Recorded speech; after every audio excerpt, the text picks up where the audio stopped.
홍대감댁 별채 낮. 봄 햇살이 쏟아지는 방. 방바닥에는 난해한 서책들이 어지럽게 널려 있다. 서윤 16세, 붓을 들어 맹렬한 기세로 그림을 그린다. 보통의 매화가 아니다. 가지가 용처럼 뒤틀리고 꽃잎이 붉게 폭발하는 홍매화. 먹이 튀어 그녀의 하얀 볼에 살짝 검정 방울이 맺혔다. 아이고 아가씨, 또 이러십니다. 또 오늘 중매쟁이 할멈이 오는 날이라니까요. 매화가 아직 덜 피었다. 유모. 이 가지 하나만 더 치고 바느질 솜씨를 보여도 모자랄 판에 그림이 웬 말입니까? 남정네들이나 하는 것을 보아라. 이 매화가 바느질로 수놓은 것보다 향기가 짙지 않느냐. 나는 박제된 꽃은 싫다. 피 흐르는 듯 살아있는 게 좋지. 그림의 압도적인 기운에 할 말을 잃는다. 홍대감댁 사랑채 낮. 홍대감과 중매쟁이가 마주 앉았다. 분위기가 무겁다. 따님 재주가 장안의 파다 앞쪽. 허나 너무 똑똑한 여자는 산의 길을 꺾는다 하여 꺼리는 댁들이 덜어 있음입죠. 내 딸은 조선 천지 어디 내놓아도 빠지지 않을 아이네. 그래, 김대감 댁에서는 뭐라 하던가? 김대감 댁 장손 윤호도령 말이옵니까? 가문이야 최고지만 아시다시피 도령께서 선천적으로 폐가 약해 오늘 내일 한다는 소문이. 권세가 기운 우리 집안엔 선택지가 없어. 병약한 사위라도 영의정 댁과 사돈을 맺어야 서윤이가 훗날 비빌 언덕이라도 생기는 게야. 문 밖에서 이 대화를 듣고 있던 서윤의 손이 가늘게 떨린다. 자신의 가치가 가문의 생존 수단으로 저울질당하는 현실에 입술을 깨문다. 3. 한양 저작거리 오후. 답답한 마음에 몰래 밖으로 나온 서윤. 장호 사이로 보이는 세상은 활기차다. 사람들이 구름처럼 모인 곳. 이야기꾼 전기수. 이선 20세. 부채를 촥 펼치며 열변을 토한다.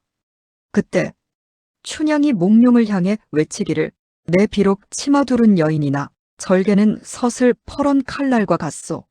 하니 사또의 간담이 서늘해지지 않았겠소. 구경꾼들 사이에서 서윤 눈을 반짝인다. 책 속의 활자가 아닌 살아있는 이야기의 힘. 그때 왈패들이 이선의 판을 엎으려 시비를 건다. 어이 샌님, 사랑 타령 그만하고 돈이나 내놓으쇼. 돈 대신 이 형님들의 무용담을 지어드리면 어떻소? 장터의 호랑이, 떡배 형님 일대기 같은 거 멋지지 않소? 하. 재치로 위기를 넘기는 이선의 모습에 서윤이 저도 모르게 푸 웃음을 터뜨린다. 그 소리에 이선이 고개를 돌린다. 장우 틈으로 드러난 서윤의 눈. 순간 시간이 멈춘다. 이선 말을 잇지 못한다. 저기 거기 낭자. 웃음소리가 꼭 옥굿을 굴러가는 소리 같소만. 서윤 당황하여 급히 몸을 돌려 인파 속으로 사라진다. 이선 멍하니 그녀가 사라진 곳을 바라본다. 도깨비에 홀린 건가? 사람의 눈빛이 어찌 저리 막단 말인가? 4. 절 근처 계곡 며칠 후 낮. 양가 어른들의 주선으로 이루어진 만남. 계곡물 소리가 청아하다. 윤호 18세. 바위에 앉아 기침을 하며 책을 읽고 있다. 창백하지만 기품이 있는 선비의 모습. 서윤이 다가간다. 윤호가 황급히 일어나려다 휘청인다. 손수건을 건네며 괜찮으십니까? 앉아 계세요. 송구합니다. 낭자의 고운 옷깃에 병색을 묻힐까 두렵습니다. 예법보다 몸을 보존하는 게 먼저입니다. 병은 죄가 아닙니다. 마음이 약한 것이 오히려 죄이죠. 도령의 눈빛은 병자 같지 않고 참으로 맑으십니다. 서윤의 당당하고 아름다운 모습에 첫눈에 반한다. 서윤 역시 병약하지만 자신을 존중해주는 윤호의 태도에 연민과 호감을 느낀다. 부끄럽습니다. 낭자 앞에서 꼴이 말이 아닙니다. 낭자의 글솜씨가 뛰어나다 들었습니다. 부디 제 부족한 몸이 낭자의 날개를 꺾지 않기를 바랄 뿐입니다. 장자, 소요유 편을 읽고 계셨습니까? 낭자께서 장자를 아십니까? 규방에서는 잘 읽지 않는 책인데 쓸모없음의 쓸모무용지용을 논한 구절을 좋아합니다. 세상이 버린 굽은 나무가 오히려 천수를 누린다는 말이 위로가 되더군요. 윤호의 눈동자가 흔들린다. 자신의 병약한 몸을 쓸모없는 것이라 자책해왔던 그에게 서윤의 말은 구원이었다. 저는 제 몸이 굽은 나무라 생각하여 늘 괴로웠습니다. 헌데 낭자의 말을 들으니 이 굽은 나무 그늘 아래서 낭자가 쉬어갈 수도 있겠구나 하는 욕심이 생깁니다. 윤호의 진심 어린 눈빛에 마음이 동한다. 이 남자라면 내 재능을 알아봐 줄지도 모른다. 단순히 가문을 위한 혼인이 아니라 말이 통하는 사람을 만났다는 설렘. 홀례식 시간. 화려하지만 어딘가 위태로운 홀례식. 화롯을 입은 서윤은 눈부시게 아름답지만 사모관대를 쓴 윤호는 서 있는 것조차 힘겨워 보인다. 맞절을 할 때 은호의 몸이 기우뚱한다. 하객들이 웅성댄다. 서윤이 절을 하는 척하며 윤호의 팔을 단단히 잡아서 지탱해준다. 아무도 모르게 제가 잡고 있습니다. 걱정 마셔요. 고맙소. 그대는 참으로 담대하오. 그때 맑은 하늘에서 우르릉 쾅. 마른 천둥이 친다. 까마귀 떼가 지붕 위로 날아오른다. 불길한 징조. 서윤의 어머니가 가슴을 쓸어내린다. 신혼방밤. 신방의 촛불이 일렁인다. 윤호는 약 사발을 비우고 힘겹게 앉아있다. 첫날 밤의 설렘보다는 생존의 연대감이 느껴지는 분위기. 미안하오 부인. 사내가 되어 여인을 품기도 전에 양냄새부터 풍기니 대야에 물을 적셔 윤호의 손을 닦아주며 서방님, 저는 그림을 그릴 때 가장 행복합니다. 허나 세상은 여자가 붓을 들면 손가락질을 하죠. 서방님께서 제 병풍이 되어 주십시오. 제가 마음껏 세상을 그릴 수 있게 막아주신다면 저는 제 온 생을 바쳐 서방님의 숨을 지키겠습니다. 윤호가 서윤의 손을 맞잡는다. 그의 손은 차갑지만 눈빛은 뜨겁다. 약조하리다. 그대의 붓이 꺾이지 않게 내 비록 약한 몸이 남아 그대의 단단한 담장이 되겠소. 두 사람 서로를 깊이 안는다. 육체적 욕망이 아닌 영혼의 결합. 7. 짧은 행복. 시댁 생활은 만만치 않다. 깐깐한 시어머니의 엄격한 가풍. 하지만 서윤은 특유의 지혜와 밝은 성품으로 집안 분위기를 바꿔나간다. 병약한 시아버지의 약을 직접 다리고 시어머니의 말벗이 되어준다. 내가 우리 집안에 들어오고 나서 집안에 꽃이 핀 것 같구나. 윤호도 혈색이 좋아졌어. 서윤은 행복하다. 자신의 노력으로 주변이 변하는 것에 보람을 느낀다. 서윤이 곳간에서 장부를 검토한다. 하인들이 빼돌린 쌀을 정확히 지적해낸다. 시어머니가 놀라움과 만족감이 섞인 표정으로 서윤을 다시 본다. 사랑채 윤호가 누워서 책을 읽고 서윤이 그 옆에서 난을 친다. 윤호가 참으로 명필이요 하며 웃는다. 둘의 눈빛에 꿀이 떨어진다. 윤호의 안색이 많이 좋아졌다. 함께 산책을 한다. 붉은 단풍이 든 나무 아래서 서로의 옷매무새를 다듬어주는 평화로운 한때. 김대감 댁 안채 겨울밤. 평화는 깨졌다. 음산한 바람 소리. 문풍지가 심하게 떨린다. 하녀 하나가 마당을 쓸다가 갑자기 우액 하며 검붉은 피를 토하고 쓰러진다. 서윤이 놀라 뛰어나온다. 그게 누구 없느냐? 의원을 불러라. 하지만 분위기가 심상치 않다. 대문 밖 저작거리에서 들려오는 곡소리. 아이고, 아이고. 집집마다 곡성이 끊이지 않는다. 속이 타는 것 같구나. 김대감이 마루에서 굴러떨어진다. 9. 사랑채 앞마당 밤. 아비규환. 김대감은 이미 의식을 잃었고 시어머니도 고열로 헛소리를 한다. 의원이 수건으로 입을 가린 채 뒷걸음질 친다. 이건 호열자 콜레라입니다. 손을 쓸 수가 없습니다. 이 집에 들어오면 다 죽습니다. 어디를 가십니까? 약이라도 주고 가셔야죠. 도망가십시오, 마님. 이건 하늘이 내린 형벌입니다. 의원이 도망치고 덩그러니 남겨진 서윤. 그때 안방 문이 열리고 윤호가 기어 나온다. 얼굴이 흑빛이다. 부인, 오지 마시오. 가까이 오면 안 돼요. 서방님. 서윤이 달려가 은호를 끌어안는다. 윤호의 몸이 불덩이 같다. 윤호가 피 묻은 손으로 서윤을 밀어낸다. 제발, 그대는 살아야 하오. 나가시오. 어서. 약조하지 않았습니까? 제 담장이 되어주시겠다면서요. 이렇게 무너지는 게 어디 있습니까? 윤호 말할 힘도 없어. 서윤의 옷자락만 꽉 쥔 채 거친 숨을 몰아쉰다. 죽음의 그림자가 집안을 완전히 덮쳤다. 서윤의 눈에서 공포가 사라지고 서늘한 도끼가 차오른다. 새벽. 시체처럼 고요해진 집안. 하인들은 모두 도망갔다. 차가운 새벽빛 아래 서윤은 솥에 물을 끓이고 있다. 그녀의 손은 텄고 비단 옷은 더러워졌다. 그녀가 부엌칼을 들어 자신의 긴 치맛자락을 스걱 잘라낸다. 활동하기 편하게 끈을 동여맨다. 더 이상 양반과 규수의 모습이 아니다. 전장의 장수 같은 모습. 신은 우리를 버렸다. 그렇다면 서윤이 끓는 물수건을 들고 윤호가 누워있는 방으로 비장하게 들어간다. 이제부터는 내가 신이 되겠다. 내 사람들은 내가 살린다. 방문이 닫히며 문살에 비친 서윤의 그림자가 거대하게 일렁인다. 과부의 반란. 장례가 끝난 후 며칠간의 시간 경과를 보여준다. 텅 빈 안방 은호가 누워있던 자리에 이불이 개어져 있다. 서윤이 그 자리를 손으로 쓸어본다. 온기가 없다.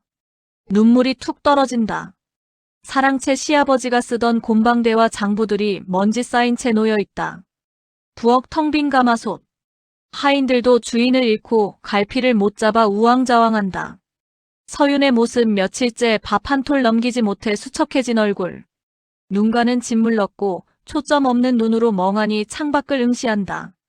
거대한 99칸 기와집이 그녀를 짓누르는 감옥처럼 느껴진다.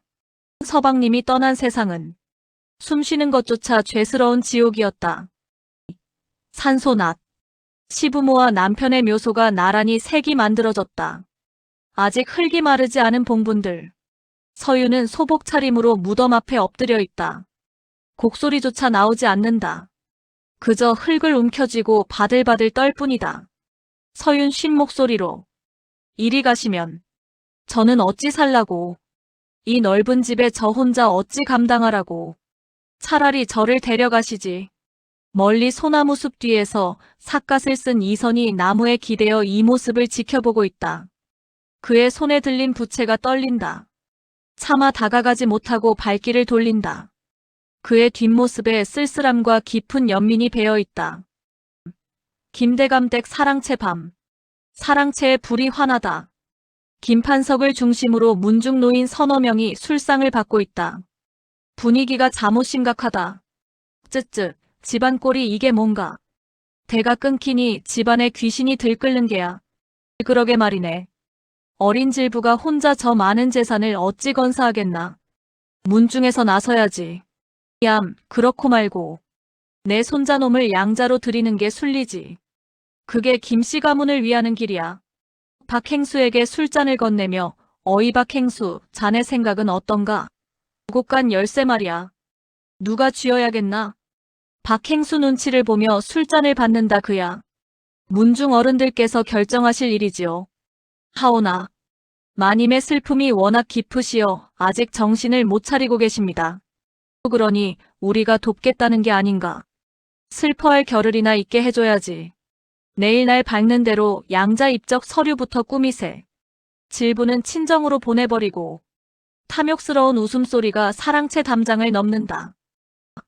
안채 서윤의 방밤. 어두운 방. 서윤은 이불을 뒤집어 쓰고 누워있다. 밖에서 들려오는 웅성거림에 신경이 곤두선다. 마님. 제발 한 숟갈이라도 뜨세요. 이러다 마님까지 잘못되시면 저는 어찌 삽니까? 그냥 두게. 다 귀찮네. 그때 방문 밖에서 무례한 외침이 들린다. 안주인 마님. 계십니까? 김판석 어른께서 문서를 가져오라 하십니다. 유모가 화들짝 놀라 문을 연다. 하인이 거만한 태도로 서 있다. 이불 속에서 몸을 일으킨다. 문서라니. 무슨 문서 말이냐? 곳간 열쇠와 전담 문서 말입니다. 어른들께서 대신 관리해 주신다 하셨습니다. 서윤의 눈이 번쩍 뜨인다. 남편의 피가 마르기도 전에 하이에나들이 본색을 드러냈다. 순간 일화에서 은호가 마지막 힘을 짜내어 했던 말이 천둥처럼 귓가에 울린다. 회사 부인. 제발 그대는 살아야 하오. 그대의 담장이 되어주지 못해 미안하오. 부디 강건히 살아남으시오. 서윤의 눈동자가 흔들리다 이내 차갑게 가라앉는다. 은호의 유언은 부탁이 아니라 명령이었다. 그녀가 비틀거리며 일어나 앉는다. 서윤 낮게 으르렁거리던 유모. 물을 가져오게.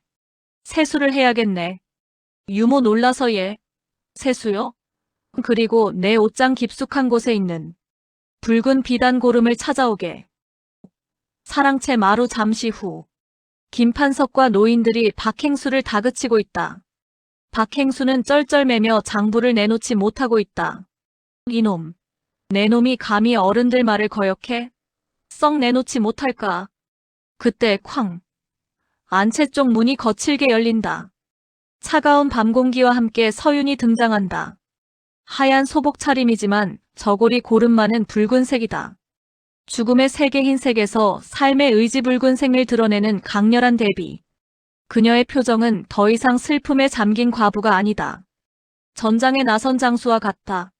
서늘한 목소리로 야밤에 남의 집에서 주안상을 버려놓고 종놈을 겁박하여 문서를 내놓으라 하시다니요. 이것이 양반가의 법도입니까? 좌중이 얼어붙는다. 김판석이 헛기침을 하며 애써 태어난 척한다. 허허 질부. 자네가 홀로 힘들어 보여 우리가 도우려 한 것일세. 대가 끊긴 집안을 바로 세우려는 것이니 오해 말게. 싸늘하게 웃으며 대가 끊기다니요. 아버님과 서방님은 가셨으나 이 집의 안주인인 제가 시퍼렇게 살아있습니다. 버럭 내 인연. 여자가 감히 어른들 말씀에 토를 달아. 내가 이 많은 재산을 어찌 다스린단 말이냐. 당장 양자를 드리고 넌 뒷방으로 물러나거라. 눈 하나 깜짝 않고 경국대전 형전에 명시되어 있습니다. 과부가 된 처가 수저를 맹세하면 양자를 드리더라도 재산의 관리 권한은 처에게 있다고 말입니다. 서윤의 입에서 법전 내용이 나오자 노인들의 얼굴이 사색이 된다. 또한 가장이 죽은 지 3년상이 지나기 전에 재물을 탐하여 분란을 일으키는 자는 폐륜으로 다스려 곤장백대와 도영징역형 3년에 처한다고도 하였습니다. 어찌 지금 당장 관하에 고변하여 법대로 처리해드릴까요? 김판석의 얼굴이 불그락푸르락해진다. 명분을 내세웠다가 법 논리에 막힌 꼴이다. 박행수를 노려보며 박행수. 자네는 누구의 녹을 먹는가? 죽은 김씨 문중의 종인가? 아니면 살아있는 이 집의 주인인가? 바짝 얼어붙어 넙죽 엎드린다 마님. 죽을 죄를 지었습니다. 분부만 내리십시오. 김판석 일행을 턱으로 가리키며 당장 이분들을 대문 밖으로 모셔라. 다시는 허락 없이 문지방을 넘지 못하게 하라. 서윤의 서슬 퍼런 기세에 눌려 김판석 일행은 아무 말도 못하고 쫓겨나듯 사랑채를 빠져나간다. 김판석이 대문을 나서며 뒤돌아 서윤을 노려본다. 독품은 눈빛. 이를 갈며 두고 보자. 어린 계집이 언제까지 버티나. 안채 마당밤. 소란이 끝나고 다시 정적이 감돈다. 서윤은 긴장이 풀린 듯 다리에 힘이 풀려 비틀거린다. 유모가 급히 부축한다. 울먹이며 아이고 마님. 참으로 장하십니다. 헌데 저 독사 같은 양반들이 가만히 있을까요? 창백한 얼굴로 전쟁은 이제 시작일 뿐이야. 서윤이 담벼락에 기대어 거친 숨을 몰아쉰다. 그때 담장 너머에서 나지막한 휘파람 소리가 들린다. 서윤이 고개를 든다. 담장 위로 작은 그림자가 스쳐 지나가더니 무언가가 툭 하고 마당에 떨어진다. 하얀 보자기 꾸러미다. 유모가 주워 서윤에게 건넨다. 풀어보니 주먹만 한 엿 한 덩어리와 작은 쪽지가 들어있다. 쪽지에는 삐뚤빼뚤하지만 힘있는 글씨가 적혀있다. 쪽지 내용 쓰디 쓴 약을 삼켰으니 이제 단 것으로 입가심을 하시오. 버티는 것이 이기는 것이오. 서유는 쪽지를 읽고 어이없다는 듯 피식 헛웃음을 터뜨린다. 미친 사람. 상중인 과부에게 엿이라니. 그녀가 엿을 조금 떼어 입에 넣는다. 달콤함이 혀끝에 퍼지자 긴장으로 굳었던 몸이 녹아내린다. 그리고 참았던 눈물이 핑 돈다. 누군가 자신의 고통을 알아주고 있다는 작은 위로가 그녀를 버티게 한다. 김대감댁 앞마당 다음날 아침. 새벽 안개가 걷히고 아침이 밝았다. 서유는 집안의 모든 하인과 소장농 대표들을 마당에 집합시킨다. 100여 명이 넘는 사람들. 그들은 불안한 눈으로 대청마루에 선 어린 안주인을 올려다본다. 서유는 밤새 정리한 듯한 두꺼운 장부 2권을 들고 있다. 쩌렁쩌렁한 목소리로 들으라. 오늘부로 김대감 댁의 주인은 나 홍서윤이다. 모든 곳간 열쇠와 전답의 권리는 내가 관할한다. 사람들이 웅성거린다. 서윤이 장부 하나를 높이 든다. 이것은 너희들이 아버님과 서방님께 짓묵은 빈문서들이다. 사람들의 얼굴에 공포가 스친다. 혹시 빚독촉을 하려는 것일까? 두 분의 명복을 빌고 너희의 노고를 치하하는 뜻으로 이 빚을 모두 탕감한다. 서윤이 장부를 촛불에 가져다 댄다. 불길이 화르륵 타오른다. 사람들이 믿을 수 없다는 듯 탄성을 내지른다. 허나 이것은 공짜가 아니다. 이제부터 너희는 내 사람이다. 나를 속이거나 내 등 뒤에서 칼을 꽂는 자는 내 손으로 그 대가를 치르게 할 것이다. 나를 따르겠느냐? 서윤의 카리스마에 압도된 하인들과 소장농들이 일제히 무릎을 꿇고 머리를 조아린다. 함성처럼 마님, 충성을 다하겠습니다. 활활 타오르는 장부 불꽃 뒤로 서윤의 결연한 얼굴이 클로즈업된다. 그녀의 눈빛은 더 이상 흔들리지 않는다. 김대감댁 곳간 낮, 텅 빈 쌀독, 바닥을 긁는 소리가 서걱서걱 울린다.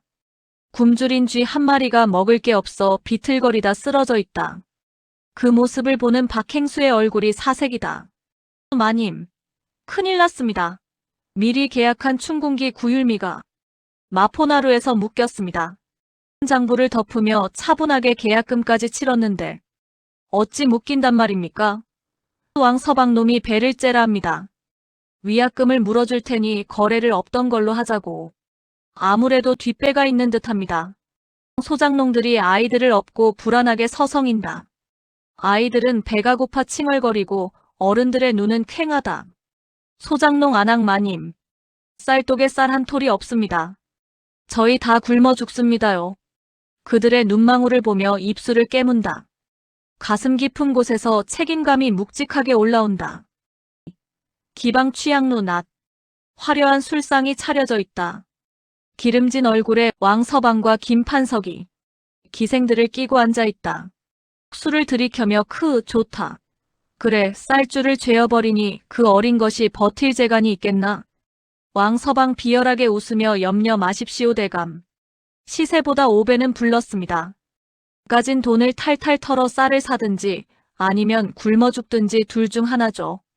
김판석 빈털터리가 되면 제 발로 기어와 곳간 열쇠를 바칠게야.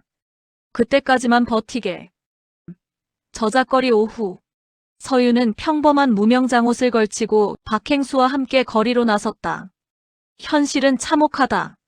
쌀가게마다 쌀 없음 팻말이 붙어있고 암시장에서는 터무니없는 가격에 거래되고 있다. 사람들의 원성이 하늘을 찌른다. 그때 저작거리 한복판에서 북소리가 둥둥 울린다. 부채를 쫙 펴며 자, 들어보시오. 탐관오리가 곳간을 채우니 백성들은 흙을 파먹고 고래등 같은 기와집엔 쌀이 썩어나는구나. 사람들이 구름처럼 몰려든다. 이선은 특유의 입담으로 세태를 풍자하며 사람들을 웃기고 올린다. 서유는 군중 틈에서 그를 바라본다. 저 사람의 말. 칼보다 날카롭고 불보다 뜨겁구나. 공연이 끝나고 사람들이 흩어지자 이선이 서윤 쪽을 정확히 바라보며 한쪽 눈을 찡긋한다. 후미진 골목 오후. 이선이 능글맞게 다가온다. 상복을 벗으시니 달빛이 구름을 벗어난 듯 눈이 부십니다. 단호하게 농담할 기분이 아닙니다. 도울 셈입니까가 구경할 셈입니까? 도우면 제게 무엇을 주시겠소? 이선의 눈을 똑바로 보며 당신의 그 새치 혀가 세상을 바꿀 수 있다는 걸 증명할 무대. 그거면 되겠습니까? 이선의 눈빛이 진지하게 변한다. 서윤의 배포가 마음에 든다. 김대감댁 사랑채 밤. 서윤, 이선, 박행수가 호롱불 아래 머리를 맞대고 있다. 작전 회의다. 왕서방은 독점으로 폭리를 취하려 합니다. 우리가 돈으로 덤비면 집안 기둥뿌리가 뽑힙니다. 그럼 어찌합니까? 그 쌀을 쥐고 있는 게 재앙이 되게 만들어야지요. 서윤이 붓을 들어 화선지에 두 글자를 쓴다. 공포. 내일 장터에 소문을 퍼뜨려 주십시오. 조정에서 매점매석을 단속하기 위해 비밀리에 암행어사를 파견했다고. 화들짝 놀라며 마님. 관아 사칭은 중죄입니다. 걸리면 경을 칩니다. 여유로운 미소 사칭이라뇨. 백성들이 그리 믿게끔 바람만 잡는 겁니다. 장사꾼은 이익보다 손해를 더 무서워하는 법. 그 공포심을 이선님께서 극대화해 주십시오. 이선이 씩 웃는다. 판을 크게 벌려보라 이거군요. 제 전문이지요. 장터 이선이 거지분장을 하고 사람들 틈에 섞여 있다. 아주 은밀하게 속삭인다. 이보게 들었나? 어젯밤 남대문으로 그분들이 들어오셨다네. 마패를 품속에 숨기고. 그분들이라니? 설마 어사 또? 쉿. 쌀 창고 뒤져서 쌀 숨긴 놈은 곤장 100대에 쌀은 전부 몰수해서 백성들한테 나눠준대. 주막 이선의 동료 이야기꾼들이 바람을 잡는다. 어제 나루터에서 갓쓴 선비들이 장부를 적어가던데 눈빛이 예사롭지 않았어. 왕서방 상단 부하가 헐레벌떡 뛰어들어온다. 대행수 어른. 큰일 났습니다. 암행어사가 떴답니다. 마시던 차를 뿜으며 뭐라. 어사? 지금 저작거리에 소문이 파다합니다. 오후에 당장 들이닥친답니다요. 걸리면 쌀 다 뺏기고 곤장 찜질입니다. 식은땀이 줄줄 흐른다. 김판석과의 약속이고 뭐고 일단 살고 봐야 한다. 안 돼. 내 금쪽 같은 쌀을 뺏길 순 없어. 아, 당장 쌀 팔아. 현금으로 바꿔. 그 타이밍에 박행수가 여유롭게 등장한다. 어허, 쌀 구하기가 하늘의 별 따기구만. 그냥 돌아가야겠네. 박행수의 바지가랑이를 잡으며. 박행수, 어딜 가나. 우리 사이에 정이 있는데. 내 특별히 시세대로. 아니, 시세보다 일할 싸게 넘길 테니 다 가져가. 지금 당장. 터져나오는 웃음을 억지로 참으며 계약서에 도장을 찍는다. 쾅. 김대감댁 안채 마당 해질녘. 승리의 환희 술에 수십 대가 줄지어 들어온다. 가마니마다 햅쌀이 가득하다. 소장농들이 춤을 추고 만세를 부른다. 마님 만세. 아이고, 이제 우리 새끼들 밥 먹인다. 서윤이 대청마루에서 그 모습을 흐뭇하게 바라본다. 담장 아래 이선이 팔짱을 끼고 서 있다. 서윤이 다가간다. 덕분에 사람들을 살렸습니다. 이 은혜를 어찌 갚을지요. 은혜는 무슨. 그저 잠시 뜸을 들이더니 가끔 이렇게 만인과 바깥바람이나 쐴 수 있게 해주시오. 그 99칸 집은 너무 답답해 보이니. 두 사람의 시선이 마주친다. 서윤의 볼이 발그레해진다. 처음으로 느끼는 설렘. 서윤이 수줍게 웃으며 고개를 끄덕인다. 김판석의 집밤. 새로운 위기 분노한 김판석이 밥상을 엎어버린다. 와장창. 계집년이 헛소문을 퍼뜨려 쌀을 헐값에 채가. 왕서방 그 멍청한 놈. 그때 방문이 열리며 관복을 입은 사내가 들어온다. 고을 현감사또이다. 진정하십시오, 대감. 힘으로 안 되면 법으로 묶으면 됩니다. 법. 그 과부. 연려로 만들어버리면 되지 않겠습니까? 연려. 나라에서 연려문을 내리면 그 여자는 살아있는 신이 됩니다. 평생 대문 밖으로 한 발짝도 못 나오고 재우는커녕 장사도 못하죠. 그저 집안에서 죽은 남편만 그리다 늙어 죽어야 하는. 화려한 감옥이죠. 김판석의 얼굴에 소름 끼치는 미소가 번진다. 커허, 역시 현감일세. 칭송으로 손발을 묶는다. 기가 막힌 계책이야. 칭송이라는 감옥밤. 서윤이 사랑채에서 늦게까지 장부를 정리하고 있다. 갑자기 대문이 요란하게 열리며 관아의 포졸들이 들이닥친다. 그 뒤로 현감이 위풍당당하게 들어온다. 홍서윤은 듣거라. 놀라서 나오며 무슨 일이십니까? 지극한 정성으로. 시부모와 남편을 모신 공을 높이 사 나라에서 너에게 연려 정려를 내리기로 했다. 이제 너는 조선 모든 여인의 귀감이 될 것이다. 서윤의 얼굴이 하얗게 질린다. 그것은 상이 아니라 사형 선고나 다름없음을 알기에. 포졸들이 붉은색 나무로 된 열려문 현판을 대문 앞에 쿵 내려놓는다. 그 붉은색이 마치 서윤을 올가매는 핏빛 족쇄처럼 보인다. 칭송이라는 이름의 감옥에 갇히다. 김대감댁 대문 앞 낮. 붉은색 열려문 현판이 대문 위에 화려하게 걸려있다. 하지만 그 아래는 살벌하다. 관아의 포졸들이 마님을 보호한다는 명분으로 대문을 가로막고 있다. 서윤 외출복을 입고 나서려다 포졸들의 창에 가로막힌다. 포졸마님, 어디 가십니까? 나라에서 내린 귀한 몸이시라 바깥 출입을 삼가셔야 합니다. 먼지가 묻으면 큰일 납니다요. 담장 너머로 김판석과 사또가 킬킬거리며 지나간다. 서윤, 분해서 입술을 깨문다. 명예라는 이름의 완벽한 감옥이다. 안채 서윤의 방밤 비밀 회동. 칠흑 같은 어둠. 서윤이 몰래 뒷문을 열어주자 이선이 민첩하게 들어온다. 이선 안타까운 표정 사방이 막혔소. 김판석이 사또와 결탁했으니 이 고을 안에서는 해결할 방법이 없소. 서윤법으로 묶였으니 더 큰 법으로 풀어야지요. 이선 더 큰 법이라니? 서윤 임금님입니다. 이선 펄쩍 뛰며 미치셨소? 한양까지는 천리 길이고 길목마다 저들의 눈이 깔려 있소. 잡히면 죽습니다. 서윤이 벽에 걸린 남편의 도포를 바라본다. 서윤 여기서 말라 죽으나 길에서 싸우다 죽으나 매한가지입니다. 이선님, 저를 한양까지 데려다 주실 수 있겠습니까? 당신의 그 이야기 솜씨로 검문소를 속여주십시오. 서윤의 결연한 눈빛.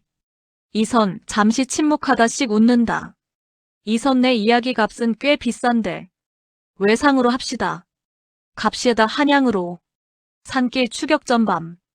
긴박한 서윤은 남편의 남색 도포를 입고 갓을 쓴 미소년 선비로 변장했다. 이선은 짐꾼 차림이다. 횃불을 든 사또의 추격대가 산을 뒤진다. 추격대장 분명 이쪽으로 튀었다. 잡아서 다리를 부러뜨려 놔라. 바위 뒤에 숨은 두 사람. 서윤의 숨소리가 거칠다. 이선이 서윤의 입을 막고 자신의 품으로 확 끌어당긴다. 두 사람의 심장 소리가 들릴 듯 가깝다. 추격대가 지나가자 이선이 서윤의 가끈을 고쳐 매준다. 이선 남장을 해도 숨길 수 없구려. 달빛이 자꾸 당신 얼굴만 비추니 원. 서윤, 긴장 속에서도 얼굴이 붉어진다. 한양 도성 근처 주막 이틀 후 낮. 우여곡절 끝에 한양 근처에 도착한 두 사람. 꼴이 말이 아니다. 주막에서 국밥을 먹는데 옆자리 사내들의 대화가 들린다. 사내일 내일 임금님께서 능 행차를 하신다지. 사내이 이번엔 경호가 삼엄해서 근처에 얼씬도 못할 걸세. 서윤의 눈이 번쩍 뜨인다. 기회는 내일뿐이다. 그때 밖에서 낯익은 목소리가 들린다. 김판석이다. 그가 하인들을 이끌고 주막을 뒤지고 있다. 김판석 쥐새끼 같은 년. 분명 한양으로 왔을 게야. 오늘 밤 안으로 못 찾으면 우리 목이 날아간다. 샅샅이 뒤져. 서윤과 이선 뒷문으로 급히 도망친다. 해화문 근처 거리 임금의 거동.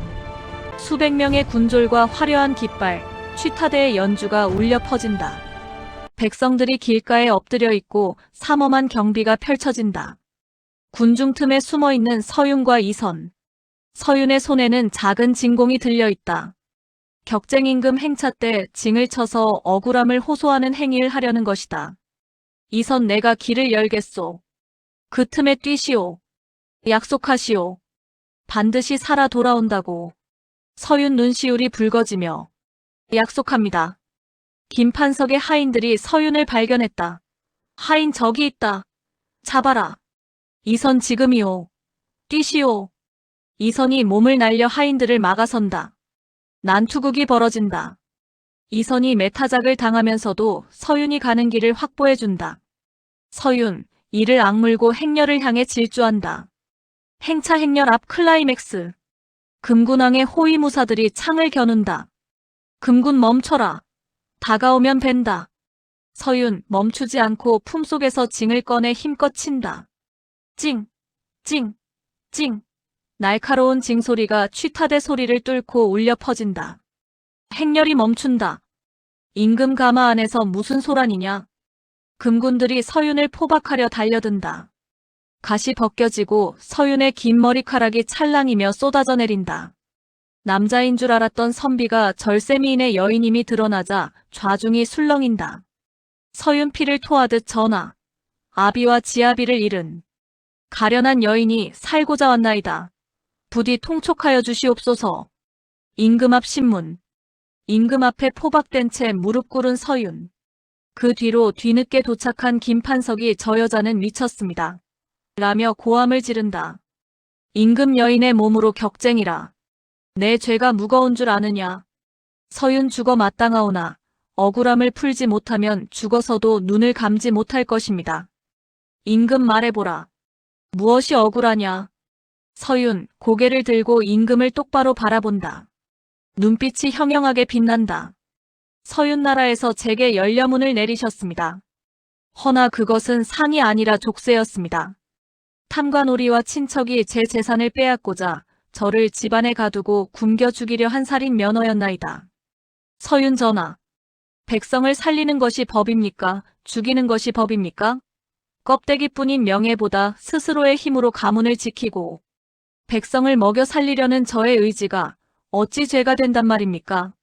서윤의 논리 정연하고 절절한 호소에 임금의 표정이 변한다. 임금이 김판석을 노려본다. 임금 저 여인의 말이 사실이냐? 김판석 벌벌 떨며 아니옵니다. 저것이 요망하여. 그때 피투성이가 된 이선이 끌려오며 소리친다. 이선 제가 증인입니다. 제가 그 모든 과정을 기록한 장부를 훔쳐왔나이다. 이선이 품속에서 왕 서방과 김판석의 이면 계약서를 던진다. 판결 잠시 후 장부를 확인한 임금이 대노한다. 임금 여봐라. 사리사욕을 위해 나라의 표창을 더럽힌 김판석과 해당 고을 현감을 당장 하옥하라. 임금 그리고 홍서윤은 들어라. 너의 기계가 사내 대장부보다 낫구나. 너에게 내린 연려문은 거두겠다. 대신 서윤이 긴장하며 고개를 숙인다. 임금 너에게 의녀의 칭호를 내리고 가문의 정권을 허하노라. 돌아가서 내 뜻을 마음껏 펼쳐보라. 서윤 감격에 눈물 썩으니 망극하옵니다. 전하. 한양 성문 앞 포승줄에 묶여 끌려가는 김판석과 사또. 꼴이 엉망이다. 그 옆을 당당하게 걸어 나오는 서윤과 이선. 석양을 배경으로 두 사람이 마주본다. 이선의 얼굴 상처를 서윤이 조심스레 어루만진다. 서윤 목숨을 걸어주셨습니다. 이선 당신이 세상을 바꾸는 걸 보고 싶었으니까. 이제 어디로 가시겠소? 서윤 집으로 가야죠. 가서 진짜 내 세상을 만들 것입니다. 서윤의 뒤로 웅장한 음악과 함께 그녀가 앞으로 만들어갈 거대한 상단의 모습이 오버랩된다. 로그라인 10년 후 조선 최고의 거상이 된 서윤. 하지만 전대미문의 대가문과 기근이 조선을 덮친다. 굶어 죽어가는 백성들을 보며 서윤은 평생을 모은 전 재산을 건 최후의 결단을 내린다. 그리고 늘 그림자처럼 곁을 지킨 이선에게도 마지막 고백을 전하는데 마포나루. 홍자가 적힌 깃발을 단 상선 수십 척이 들어온다. 바쁘게 장부를 적고 있다. 장면 3상단 집무실. 서윤 28세에 앉아있다. 소녀의 풋풋함은 사라지고 범접할 수 없는 카리스마와 우아함이 흐른다. 최고급 비단 당의를 입었지만 장신구는 사치스럽지 않고 품이 있다. 박행수 50대 흰머리가 희끗해진 대행수 어른. 이번 달 순수익만 해도 한양 기와집 10채 값입니다. 조선 팔도 물건 중에 마님 손을 거치지 않는 것이 없습니다. 서윤, 만족스러운 듯 미소 짓지만 어딘가 공허해 보인다. 창밖을 본다. 하늘이 붉다. 노을이 아니라 타들어가는 가뭄의 징조다. 저작거리 앤드 빈민촌 낮. 거리의 풍경이 처참하다. 10년 전 역병 때보다 심각하다. 흙바닥이 거북이 등껍질처럼 갈라져 있고 아이들은 흙을 파먹고 있다. 길가에 시체가 즐비하다. 제주도와 남부지방에 대흉년이 들었다는 소문이 돈다. 이선 30대의 낡은 옷을 입고 빈민들에게 물을 나눠주고 있다. 여전히 이야기꾼이지만 이제는 백성들의 고통을 듣는 청자가 되어 있다. 그의 표정이 어둡다. 서윤의 상단 긴급회의 밤. 한양에 내로라 하는 객주들이 모였다. 객주일 쌀값이 금값이오. 지금 창고 문을 걸어 잠그고 한 달만 버티면 10배는 좋게 벌 것이오. 객주의 압류, 이럴 때 한몫 챙겨야지요. 대행수께서 앞장서 주십시오. 탐욕스러운 눈빛들이 서윤을 향한다. 서윤, 찻잔을 내려놓는 소리가 날카롭다. 탁. 서윤 서늘하게 장사란 이문을 남기는 것이 아니라 사람을 남기는 것이라 배웠소. 사람이 다 죽고 나면 그 비싼 쌀은 귀신에게 팔셈이오. 객주일아니 그럼 어쩌자는 말이오. 서윤 나는 풉니다. 내 창고의 모든 곡식을. 객주들이 웅성거린다. 미쳤어. 상단을 망하게 할 셈인가. 안채 서윤의 방밤. 모두가 돌아가고 홀로 남은 서윤. 촛불 아래 10년 전 죽은 남편 은호의 위패를 닦는다. 그리고 낡은 괴짝 하나를 연다. 그곳엔 은호와 주고받았던 시, 이선이 던져줬던 옆봉지, 자신이 썼던 격쟁증이 들어있다. 이선이 후회하지 않으시겠소? 평생을 바쳐 쌓은 탑이오. 어둠 속에서 이선이 걸어 나온다. 서윤 담담하게 탑을 쌓은 이유는 높이 올라가 세상을 내려다보기 위함이 아니라 그 그늘 아래 사람들을 쉬게 하기 위함이었음을 이제야 깨달았습니다. 서윤 이선님, 도와주십시오. 육로로는 늦습니다. 백기를 열어 제주도와 남부지방으로 쌀을 보내야 합니다. 이선 애틋하게 보며 당신은 정말 못 말리는 불꽃이구려. 다 태워버릴 작정이오? 서윤네. 제가 되어 사라진다 해도 누군가의 밥이 되어 따뜻할 수 있다면 그것으로 족합니다. 마포나루 구율미 추락 며칠 후 낮. 이 드라마의 하이라이트. 웅장한 스케일 창고 문이 활짝 열린다. 쌀가마니가 끝도 없이 나온다. 서윤이 직접 앞치마를 두르고 국밥을 퍼주기 시작한다. 줄을 서시오. 굽는 이가 없게 하시오. 동시에 나루터에는 쌀을 실은 배들이 출항 준비를 마쳤다. 돛이 올라간다. 돛에는 구율이라는 글자가 펄럭인다. 굶주렸던 백성들이 쌀을 받고 눈물을 흘리며 엎드린다. 백성들 생불 살아있는 부처이시다. 홍대행수 만세. 그 모습을 지켜보는 서윤의 눈가에도 눈물이 맺힌다. 그녀는 더 이상 누군가의 며느리도 미망인도 아니다. 조선의 어머니다. 궁궐 편전 며칠 후. 임금사와의 그 임금이 상소문을 읽고 감탄한다. 임금나라의 곳간도 비어 손을 놓았는데 여인 혼자 힘으로 수만 명을 살려냈다. 이것은 기적이다. 시나 전하 홍서윤의 공덕을 기려 정일품 정경부인의 자기를 내리심이 마땅한 줄 아래오. 임금 당장 그녀를 들라하라. 내 친히 치하하겠다. 궁궐 아련실 낮. 서윤이 다시 임금 앞에 섰다. 10년 전 포승줄에 묶였던 때와 달리 당당하고 위엄 있는 모습이다. 임금 과인이 부끄럽구나. 내가 짐을 대신해 백성을 살렸다. 원하는 것이 있느냐? 재물이냐 명예냐? 무엇이든 들어주겠다. 서윤 고개를 조아린다. 서윤 전하. 재물은 백성에게 돌아갔으니 족하고 명예는 과부나옵니다. 다만 소인 이제 무거운 짐을 내려놓고 한 명의 여인으로 자유롭게 세상을 유람하며 살고 싶습니다. 부디 저의 상단 대행수 직함을 거두어 주시고 저를 놓아주시옵소서. 잠시 멍하니 있다가 파한대소한다. 임금 허허. 역시 그릇이 다르구나. 좋다. 너는 이제 자유다. 조선 팔도 어디든 내 발길 닿는 곳이 너의 집이다. 강가 나루터 해질녘. 모든 것을 내려놓은 서윤. 화려한 비단옷 대신 편안한 무명옷을 입었다. 화장기 없는 얼굴이 16세 소녀 시절처럼 맑다. 그녀의 곁에 이선이 진보다리 2개를 메고 서 있다. 이선 능글맞게 빈털터리가 되셨으니 이제 저한테 밥 얻어 드셔야겠습니다. 이야기 품삯 많이 밀린 거 아시지요? 서윤 피식 웃으며 그래서 평생 갚겠다고 하지 않습니까? 서윤이 이선의 손을 먼저 잡는다. 처음으로 잡는 따뜻한 손. 이선 놀란 눈으로 서윤을 보다가 꽉 마주 잡는다. 서윤 어디로 갈까요? 금강산? 아니면 바다 건너? 이선 어디든 상관없소. 당신이 있는 곳이 내 이야기가 시작되는 곳이니. 두 사람 붉게 타오르는 석양을 향해 나란히 걸어간다. 그들의 뒷모습 위로 백성들이 세운 홍서윤 송덕비의 모습이 오버랩된다. 에필로그 세월이 흘러 어느 시골 마을. 백발이 성성한 할머니가 아이들을 모아놓고 이야기를 해주고 있다. 그래서 그 규수는 자신의 모든 것을 태워 세상을 환하게 밝혔단다. 아이와 그래서 그 뒤엔 어떻게 됐어요? 행복하게 살았어요? 할머니 곁으로 다가오는 집신을 고쳐 신겨준다.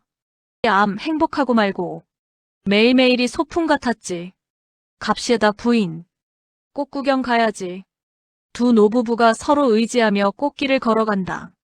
불꽃은 사라져도 그 온기는 영원히 남는다. 여러분 어떠셨나요? 재미나셨나요? 한 여인의 치열했던 삶이 사랑과 나눔으로 완성되는 감동적인 대서사시였습니다. 가녀린 어린 여인으로서 끝까지 의지를 완성시키는 아름다운 이야기였죠. 다음에 또 다른 재미난 이야기 영상을 제작하여 찾아올 것을 약속드리며 구독과 좋아요는 저에게 큰 힘이 됩니다. 감사합니다. 편한 시간 되세요.